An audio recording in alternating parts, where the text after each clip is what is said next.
स्वागत है आपका एचपी स्टोरी चैनल पर। क्या आप डरावनी कहानियों की दुनिया में कदम रखने के लिए तैयार हैं? तो चलिए शुरू करते हैं। खौफनाक कहानी। कॉलेज का माहौल हमेशा से ही उत्साह और जोश से भरा रहता है, लेकिन एक छोटे से गांव के कॉलेज में कुछ अजीब हो रहा था। यहाँ के छात्र छात्राएं हमेशा से एक दूसरे के प्रति दोस्ताना रहते थे, लेकिन पिछले कुछ महीनों में एक अजीब सी घटनाएं होने लगी थीं। रविज की कहानी से शुरू करते हैं। वह एक साधारण छात्र था, लेकिन उसे एक बात बहुत चुभती थी। कॉलेज के प्रिंसिपल ईमान वर्मा का तानाशाह स्वभाव। वह हमेशा छात्रों को डांटते और उनकी भावनाओं को नहीं समझते थे। रविज ने ठान लिया कि वह बदला लेगा। एक रात जब कॉलेज में कोई नहीं था, रविज ने प्रिंसिपल के कार्यालय में घुसने का फैसला किया। उसने एक पुराना भूतिया किताब खोजी जिसमें अंधेरे जादू के मंत्र थे। वह मंत्र पढ़ने लगा और अचानक से चारों ओर का माहौल बदल गया। अगले दिन प्रिंसिपल वर्मा की आंखों के सामने अजीब अजीब चीजें होने लगी।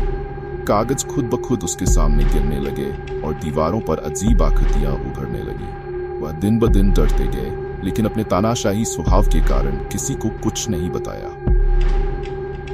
एक रात प्रिंसिपल ने तय किया कि वह सब कुछ खत्म कर देगा।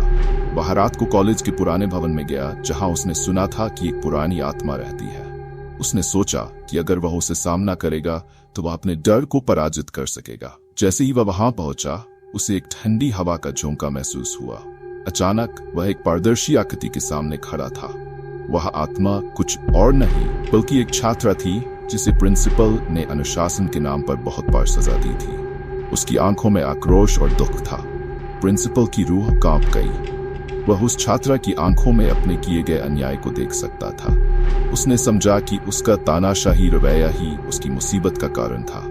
अगली सुबह प्रिंसिपल ने अपने सभी छात्रों से माफी मांगी और कॉलेज में एक नए बदलाव की शुरुआत की।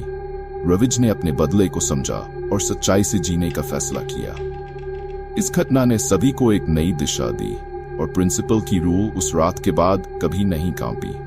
वे एक बेहतर इंसान बन गए। इस कहानी ने हमें यह सिखाया कि बदला हमेशा सबसे अच्छा रास्ता नहीं होता और कभी-कभी सच्चाई का सामना करना ही सबसे बड़ा बदलाव ला सकता है। तो दोस्तों, अगर आपको ये कहानी पसंद आई हो तो हमारे चैनल को सब्सक्राइब करें और ऐसी और खौफनाक कहानियों के लिए जुड़े रहें। धन्यवाद।